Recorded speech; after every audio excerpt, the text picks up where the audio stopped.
Namaskar, all of you. Welcome to this session. So, today we are trying to understand the Heyahetu or the cause of dukkham, the cause of sorrow, which is of the class of avoidable. That is anagata dukkham. We are not going to consider about the atita dukkham, vartamana dukkham, but anagata dukkham which is avoidable. So, we as human beings, specifically human species, will treat countering sorrows as a priority in life with little dawn of wisdom. If there is no dawn of wisdom, and if somebody is doltish, stone-headed, stupid, will not bother about impending sorrow and impending pain. That's a sign of wisdom when somebody is aware of impending dukkham and then thinks of taking measures against the impending sorrow, impending dukkha. That's a sign of a wisdom, wiseness. And we earnestly make an endeavor. Not that all human beings have this quality, but little dawn of wisdom means we are aware of impending problems, impending tormentations, impending agonies, impending worries, harassments, chastisements. And then we sincerely try to have our thought process invested into it, and any measures which could be taken to prevent, to whatever extent, we certainly make very honest endeavor. So that's a sign of a wise man. Unwise man, stupid mind, doltish mind, man doesn't bother about it. There is no clue about any future pain. They just want to enjoy the present moment. And that's not sign of wisdom, that if you just think about present moment and see that you enjoy it, you don't bother about consequential sorrows. Like you should recall, we had considered pa-duhkham in the Sutra 2.15. The dukkham by way of anxiety and worry. So it's not actual dukkham, but then it is a futuristic dukkham that human beings have this intelligence to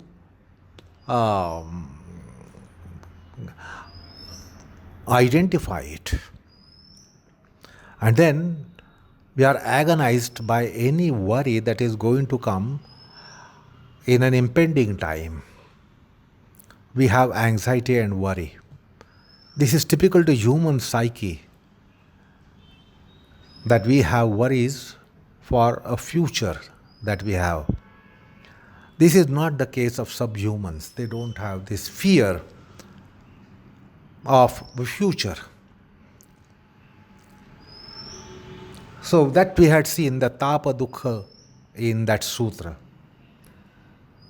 But then human beings they are short-sighted. They have Rasvadr, what is called as Rasvadr, short-sightedness, or they have shallow-sightedness. Our sights are shallow and our sights are short. And with that, we try to go in hunting the sorrows which are expected to be hitting our psyche and mind. And we try to take measures. So many times there are pseudo-fears, there are unnecessary anxieties, and this is a probability with the human mind, that we have pseudo-fears of the morrow. And this is the gift to subhuman species, that they don't have to bother about, they don't have worry of the morrow. If any cattle or bird or animal has eaten, it just goes away. It doesn't bother about will I get it tomorrow and what will I get it tomorrow. But human beings bother about tomorrow, and that's the pa-duhkha that we had considered. The animals and subhuman beings don't have this idea of future as much as human mind has, human psyche has. We can be lost, we can be getting lost in our past sorrows, which happens to many weak minds, that we get into the sorrows of past and unnecessarily, unduly get tormented and harassed by the sorrows of the past and then sorrows of the future. Many times human psyche is so strange that it also gets tormented by pseudo worry or worry about pseudo past. If it had been like that, I would have suffered. Why do you think now? But this is typical to human psyche. Imagining that some horror would have struck the mind in the past. Now, the fact is it has not struck.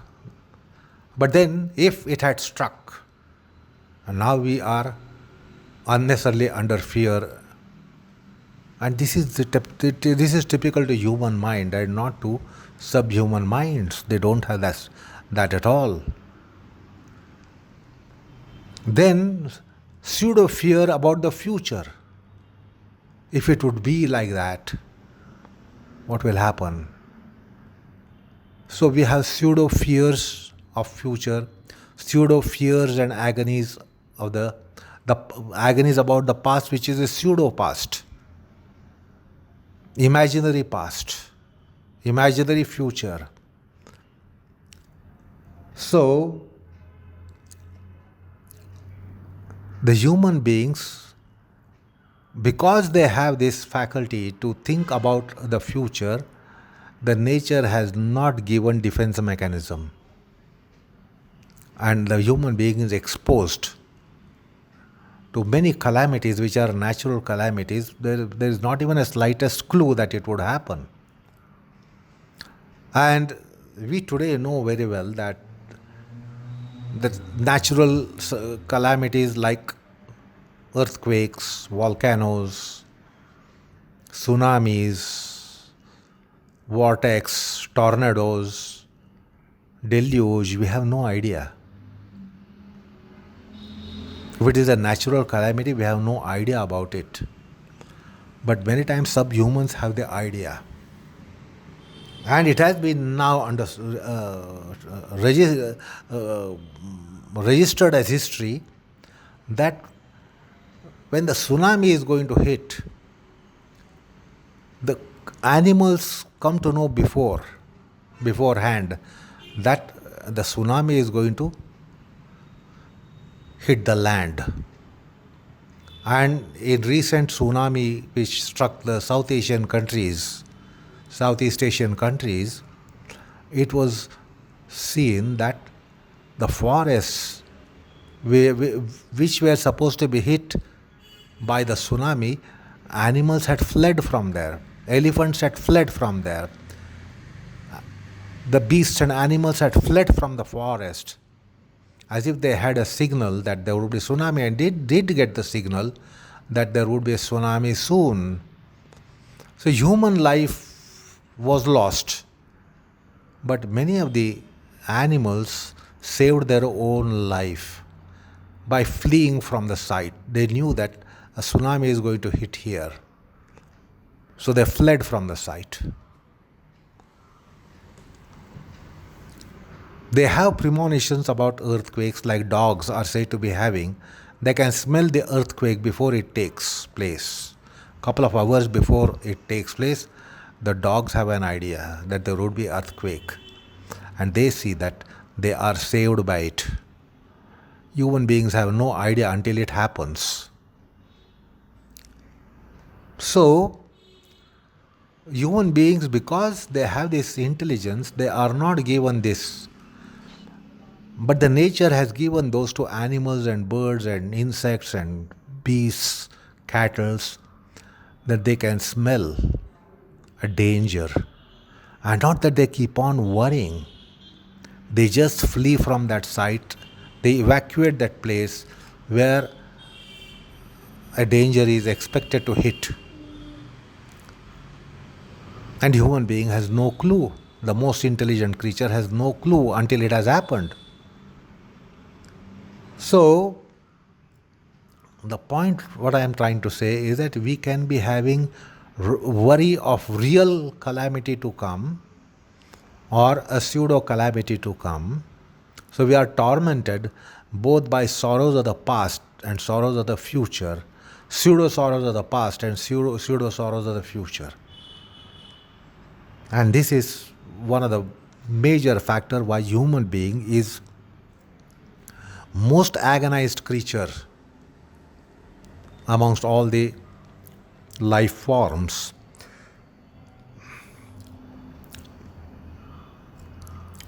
Although we are identifying our sorrows better than any other animals, we can preempt the sorrows, we can have some idea of the sorrows because we know what is tomorrow, there is going to be tomorrow, we are going to be there tomorrow, and we can also have some conjectures about what is going to happen tomorrow, what may happen tomorrow. Human intelligence can be having conjecture about the tomorrow. But despite all that, we have very Rasvadr. We have, we are short-sighted about our dukkham, although we are trying to infer our sorrows and take measures against sorrows. Yet we suffer from Rasvadr called short-sightedness and also shallow-sightedness. Our sighting is also very shallow and it is also very short.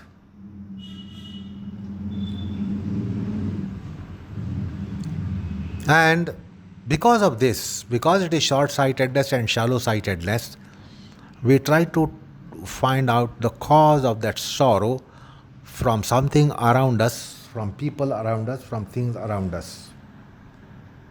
And we hold responsible the other person for our sorrow. Someone else will be responsible. If we cannot be deeming ourselves responsible, we'll first try to hold someone responsible. If we cannot be holding anyone responsible, and then we have to point fingers at ourselves. But first of all, we try to point fingers at others. Because of this person, because of that person, because of this thing and because of that thing, I am encountering sorrows. But then, if there is no rationale behind that, then perhaps helplessly, haplessly, one will point out the finger towards oneself and say, I am responsible. But usually we don't want to take responsibility for that. Everyone thinks that I am faultless, I am nirdosha, I am niraparadha, I am faultless. And if I am suffering because of the faults, I am not faultless, means someone else's fault is making me suffer. So first of all, everyone wants to prove that I am faultless, I am sinless. This is the human tendency. And therefore we have conflicts with things around and people around. Because we don't want to hold ourselves responsible, we want to hold someone else as responsible, something else as responsible. Human being is with conflicts all the time, with people around. So there are family feuds, conflicts within the family. There are conflicts in family systems. There are conflicts within all mundane activities, worldly activities, business activities of life. So we are encountering lots of conflicts because of this nature to point out the fault with someone else for our sufferance, with something else for our own sufferance. This is the bane of human mind. And therefore, we are caught in conflicts right from personal conflicts, interpersonal conflicts to international conflicts, intercontinental conflicts, and perhaps interplanetary conflicts. That's why we are in bad habit of calling everything that is not terrestrial being as an alien. If somebody is not a terrestrial being, we tag those beings as aliens. This is because of human nature to find fault in others. Interestingly, you should know that in Vedic culture, non-terrestrial being is considered to be celestial being. It becomes Deva Devatas, superior class of life than human class of life. While the modern science is tending to hold them as aliens.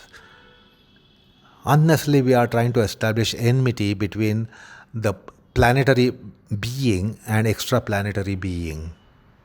This is uncalled for.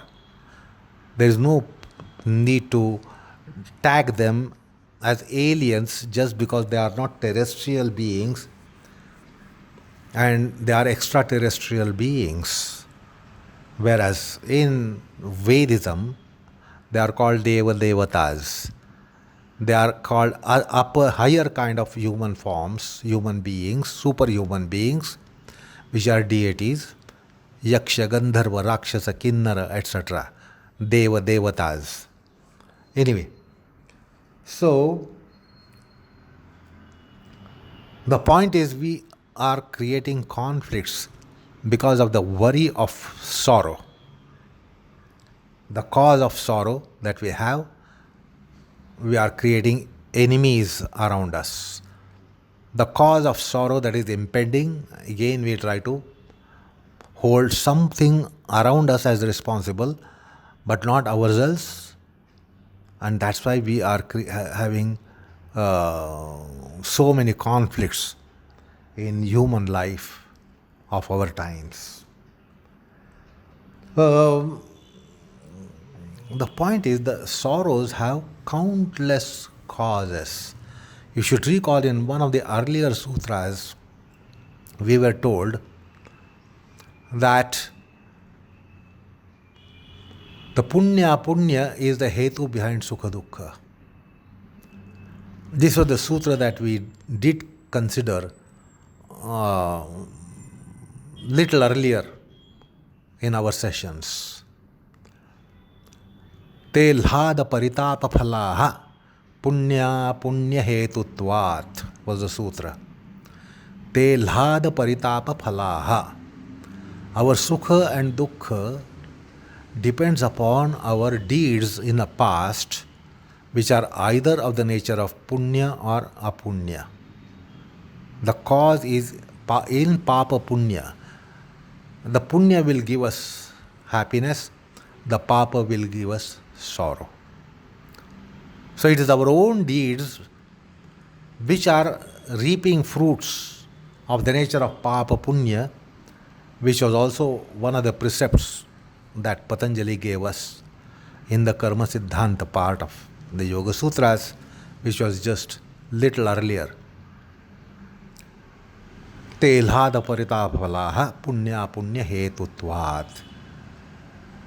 So, there are countless causes and reasons why we get sorrows.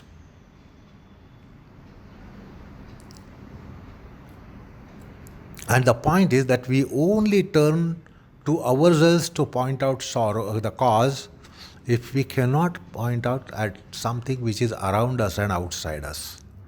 First we try to trace outside us, who is at fault, who around us was at fault, someone apart from us was at fault. But if we cannot find fault at all in anyone outside us, around us and outside us, and with anything that is around us and outside us, then helplessly, haplessly, hopelessly we turn our fingers to ourselves. But we make all efforts to find out who is at fault for our sorrows, for our tormentations, for our agonies, for our worries, for our dukkha. So, when the cause of sorrow is within us, little spiritual minded person starts going into inquiry about it. What are these causes? There's a wonderful list of causes that Yoga Shastra mentions. So there is first one which is called as Sharirika Karanam. Sharirika Karanam means corporeal reason, corporeal cause. How it is by way of anarogyam, daurbalyam, ashakti, daurbalyam, anarogyam, and aswasthyam. So the body can be unhealthy, which will give sorrows. That might be daurbalyam, and then of course we will have sorrow. Nobody says I am weak, but that is my happiness. Nobody says I am unhealthy, but that unhealthiness itself is happiness. So we are sorrowed by the corporeal causes, which is by way of anarogyam, daurbalyam, ashakti in the body. So these are sharirika karanas. Sharirika karanam. Okay. The second one can be mental cause, manasika karanam. So manasika karanam means it is mental debility, mental weakness, mental impoverishness, mental poverty, mental weakness, mental problems. So that also will create dukkham for us. So the first one is sharirika karana, second one is manasika karana, the third one is bhavanika karana, emotional cause. Emotions also gives us problems and sorrows. As there are physical sorrows, there are mental sorrows, there are emotional sorrows. So it is because of the emotions or emotionality that we suffer, or we may suffer, or we will suffer. So they are bhavanika karanas. Then there is bauddhik karanam, lack of intelligence, deficiency in intelligence, weak intelligence. So any debilitation in buddhi will also cause dukkham. So there is sharirika karana, there is manasika karana, there is bhavanika karana, there is bauddhik karana. Okay. Then there can be ahankarika karana, just because our status. More often it is pseudo status. In fact, reality is that it is always a pseudo status. If you think you are man, it is again pseudo status. If you think you are woman, it is pseudo status. If you think you are of such and such upper caste and higher caste, it is pseudo status. So ahankara, the I-ness, that also is a cause of sorrow for us. So we have sorrows because of our ego problems, identity problems. So that is called ahankarika karanam. Then there is karmic karanam. Karmic karmas, our past karmas. Our past karmas are creating sorrows. What is called as praktana, or the ill fate, bad luck. Now what is bad luck? It is not luck. There is nothing like luck in karma phala. You are not lucky to receive desirable fruit, and it's not that you are unlucky to not receive desirable fruit, but to receive undesirable fruit.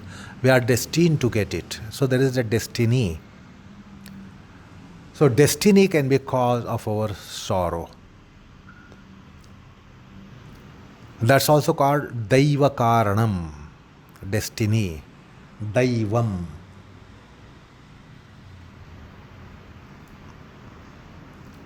And more often, the theistic people, that's a great stigma to theistic people. That's a great dark spot on theistic people who believe in God.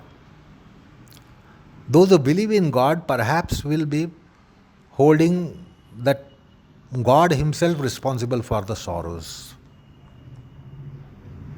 The Parameshwara as a cause.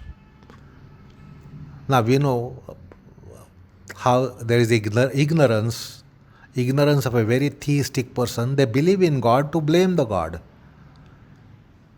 They will believe in God so that they can blame the God for their bad lucks or ill lucks or ill fate, etc. So within ourselves, these are the causes, subjectivistically, which are all in our embodiment. Sharirika karana, manasika karana, bhavanika karana, bauddhik karana, ahankarika karana, karmic karana, or destiny, and daiva karana, that's also destiny, or the God himself responsible.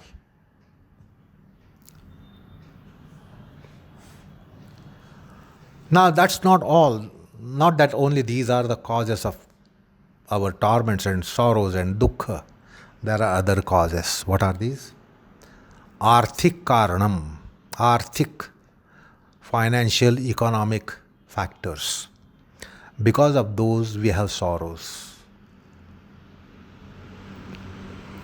So these are called financial causes, economic causes, because of which we are in sorrows. Dearth of money, lack of money, dearth of economic status, lack of economic status, below the expected status. When we are in that economic status, we are always saddened. So that's called Arthika Karanam. Rajakiya Karanam, second one. Rajakiya Karanam, the political reason, political factors, political unrest, political anarchy. That will also be cause of our sorrow. So these are, understand now, these are little extraneous causes. The first set was intrinsic causes, and now these extraneous causes. Arthik Karanam, Rajakiya Karanam, Samajika Karanam, social factors, social distress, unrest, social chaos, social turbulence, social tumult. That also will cause sorrow to us. Or Vyavasayika Karana, the profession and business, they can cause sorrows to us. Doing bad in business, doing bad in profession can give us tormentation. So these are another set of causes. Arthik Karanam, Rajiki Karanam, Samajik Karanam, Vyavasayika Karanam. So these are so many causes. Just try to list these causes whereby we experience and counter sorrows, or we are going to counter sorrows. So just to present the list, which is very interesting analysis which comes in philosophy, philosophical systems, they analyze the sorrow. So it will be interesting to know. So physical causes, bodily causes, corporeal causes, mental causes, emotional causes, intellectual causes, ego causes, karmic causes, the destiny, and very God also is blamed many times. More often we hold responsible the God himself for our sorrows. Then Arthik Karanam, Rajakiya Karanam, samajika karanam, vyavasayika karanam. So these are the causes, body of causes for our sorrows. So a student of philosophy must also consider these causes, why we get sorrows. And different kinds of sorrows will emanate from each one of these. Each one of these will give us different kind of sorrows. Although on one hand we have considered sorrows, Adi Bhautik, Adi Devik, Adhyatmik, then Sharirik, Manasik, Parinama Tapa Samskar, Dukkha. So we have seen various causes so far. Now, at this stage we have identified another body of causes, which would be interesting when we are going to carry out some sorrow management. So when we are going to carry out sorrow management, we must be clear about what is really the cause, which is a major cause. Is it physical body the cause? Is it mind the cause? Is it the emotion the cause? Is it the intellectual cause? And we will have to take different measures. The measure that you take against physical malady is one. It will be another measure for emotional malady, psychic malady, and various kinds of maladies, or fiscal malady, economic malady. What is the kind of sorrow that you get because of the economical factors, fiscal factors, money factors? These are different than political factors. These are different than social factors. These are different than professional and business activity factors. So you can get sorrows because of what activity, economic activity you carry out. You can get sorrows from there.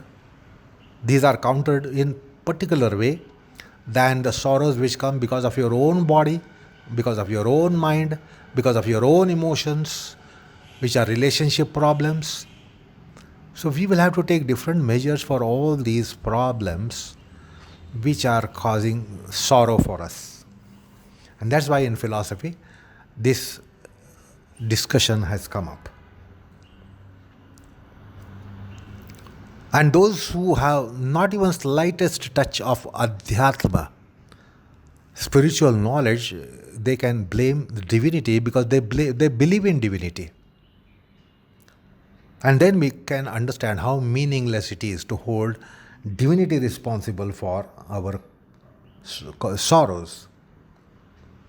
So anyway, the point is there are countless sorrow factors, sorrowing factors, causes of sorrows. And then trying to take measure against each one. Now you can imagine how it will be cumbersome, how it is difficult to sort out the problem coming out from each of these factors which we listed just now. So this is not the way to manage sorrow if you have the wisdom. What are you going to do for every kind of sorrow which is different in whatever number of sorrows we saw just now? Sharika, Manasika, Bhavanika, Bauddhika, Ahankarika, Karmika, Deva Karanam, Parameshwara Karanam, then Arthik Karanam, Samajik Karanam, Rajiki Karanam, Vyavasayik Karanam. What are you going to do?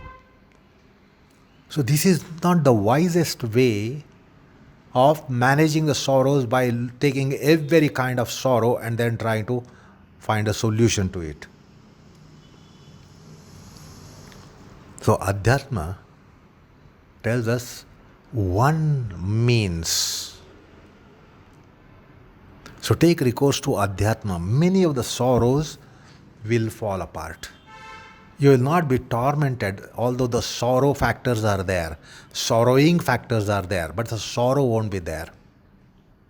That is why we are advised in Adhyatma, develop a spiritual view of life. In spiritual view of life, try to understand divinity and take recourse to divinity. Many of the problems, most of the problems will be at least temporarily set aside. We will not be tormented during at least the lifetime. So, not managing every kind of sorrow is the way of management of it, but try to go little towards a unified or single cause. And that is why today we are told, let us be little more philosophical in life. So if you are philosophical in life, you will not be tormented by all these factors, although they might be around, they might be within you and they might be around you, yet they will not be tormenting you. That is why Adhyatma and Darshana Shastra has come.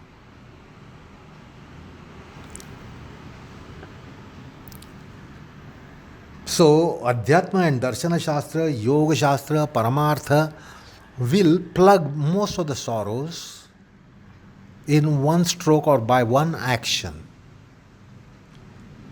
Like the devotees tell us, Bhagwan Nama will obliterate and weaken many of the sorrows, or will set aside the sorrows, or will drive away the sorrows. And it is proved to be true. The mystic saints have told us. Rama Nama is answer to many sorrows.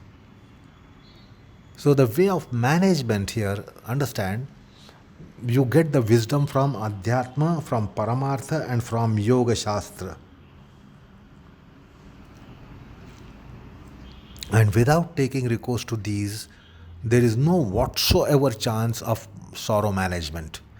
You can't really manage the sorrows without taking recourse to Adhyatma, Darshana Shastra, Yoga Shastra, Dharma Shastra, Paramartha. But if you just go by mortal ways of tackling sorrows, you will miserably fail. And we take laukika measures, we take worldly measures to prevent our sorrows, and that's why we are not able to prevent it. Therefore, we don't succeed. So, laukika measures won't work. Laukika means worldly measures. We cannot be thinking of worldly measures. We will have to take recourse to Paramartha. That's why it is called Paramartha.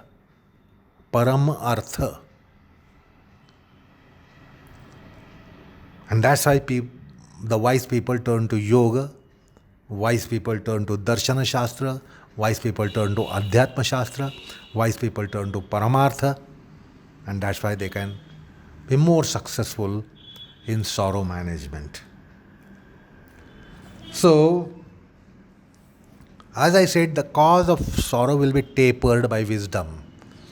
Rather than having all kinds of sorrows around you and then trying to tackle every kind of sorrow by every different means, this is not wisest way of tackling the sorrows.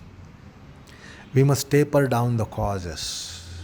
Come to one such cause, by taking measures against it, most of the sorrows will be prevented. And this is Adhyatma. This is the trick of Adhyatma. This is the trick of Paramartha. This is the trick of Yoga. You don't have to fight battles on every front. Like we have seen Sharirik Dukkha, Manasik Dukkha, Bhavanik Dukkha, Bauddhik Dukkha, Ahankarika Dukkha, etc., etc. And then Arthika Dukkha, Rajakiya Dukkha, Samajik Dukkha, Vyavasayik Dukkha, etc., etc. We don't have to wage battles on every front. By fighting battle on one front, you will be coming out victorious in all these fronts. That is Adhyatma. That is the magic of Adhyatma. That is the magic of Yoga. That is the magic of Paramartha. That is the magic of spirituality. Now, if the causes of the sorrows can be tapered, ultimately it is tapered to one single cause by a wisest of wise, the Viveki that we refer to. What is that? Drashtro drishyayoho sanyogaha Heyahetu. The wiser you are, you will be managing the sorrows by tapering the causes of sorrows and coming to more fundamental cause of sorrow. So when you are dealt with fundamental cause of sorrows, many of the sorrows will be thwarted.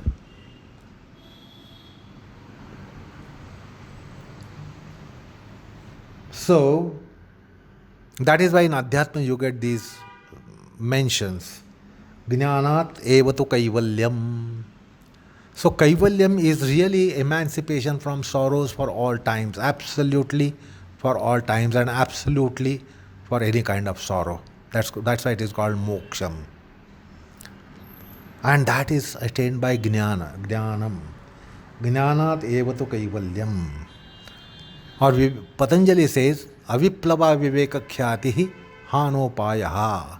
The measure to be free from sorrows is viveka khyati aviplava. So all those factors are tapered to one factor. If you get that one, it's a master key for all problems. So if you have master key, you can lock everything, you can unlock all locks and lock all locks.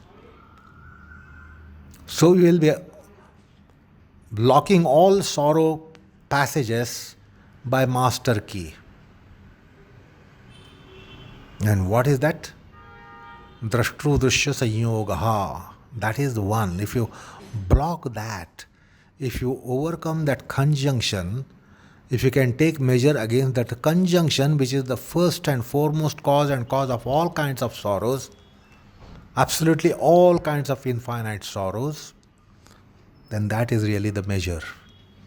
And that is why the sutra, Drashtru Drishyayoho Sanyogo Heyahetu, that is the cause. Sanyoga is the cause, and therefore Sanyoga bhavathanam. So know that it is the first cause, and if you can take measure against the first cause, you have taken measure against all kinds of sorrows, absolutely. So, this is what Patanjali is mentioning about the sorrows. Now, what is the cause of this conjunction? Patanjali mentions that avidya is the cause. Avidya is the cause of conjunction. Tasya hetuhu avidya. The cause of conjunction is avidya. And then he says, tadabhavat sanyoga bhavaha hanam tadrushehe kaivalyam. So avidya is the first and foremost cause. Some measure should be taken against avidya. If that measure is taken, then the sanyoga will go away. If the samyoga and conjunction goes away, there will be disjunction. And that disjunction itself is absolute freedom from any kind of sorrow. Absolutely, in every sense of the term. So it will be eternal emancipation from sorrows. So that is how Patanjali is telling us about this Chaturvyuhas. So again, we were trying to have an overview of the topic here that we are discussing. Now there comes one more factor, that if the moksha is, or kaivalya, is going to be the cause of absolute emancipation, freedom for eternity, freedom for eternity for all times, then again there might be anxiety. What must be this kaivalyam? That's human psyche. Although you know that it's the best state to have, again human mind will be trying to rub on it as to what it must be. So there will be anxiety, excitement, anxiety as to what it might be. If it is that permanent abode, that all my limitations will cease for all times, I will never counter any kind of limitation, any kind of bondage. If I will be free from all that, how it might be. So Patanjali tells us that also is given experience as to how the kaivalyam will be, how the moksham will be, So there is a taste sample given to yogi as to what is this liberation. So he will have a kind of premiere show of what the liberation would be, so that now he has no thought and anxiety, etc., about that state, because he has undergone the experience of what is kaivalyam. So therefore there is a taste sample of liberation given beforehand, so that yogi will not land in a foreign land which is totally unknown. So there is a premiere show offered to yogi who is going to get kaivalyam. So there is the experience of kaivalyam by asampragnata samadhi. So now there will be no scope for any anxiety as to what might be that liberated state, what might be that isolated state, what must be that freedom state. So a taste of freedom is also given, and that's the marvel of yoga.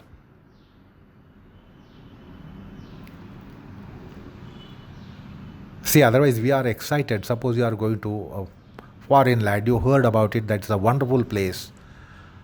Or then you have excitement to be reaching there and getting the experience, taking the experience, and you have so much of imagination going on, how it might be, how it must be, if that is the best pleasure that I am going to have, if I am going to have best pleasure possible ever, what it will be. So honestly, your mind will be in an unusual kind of tormentation about having speculation about what is that freedom, what is that greatest bliss, what is that greatest joy. So we don't really enter that zone comfortably. We have lots of imaginations, lots of ideas bubbling in our minds as to how that the best experience might be. So in order that such a thing should not be there, there is a taste given, taste sample given by one of the samadhis, which is asampragnata samadhi. That gives you the experience of what is going to be the state of freedom, how it is going to be. So you have a preview of liberation before you are liberated. So you are familiar with liberation before you are given liberation. That scheme is also available in yoga. It's a wonderful scheme that a yogi has, as much as it is to us. Yoga is wonderful for us, yoga is wonderful for them. So that's how this can be a kind of preview of the topic that is coming up, which is heart of Patanjali's philosophy, the treatise, Yoga Sutras. So enough for the day. Namaskar all of you.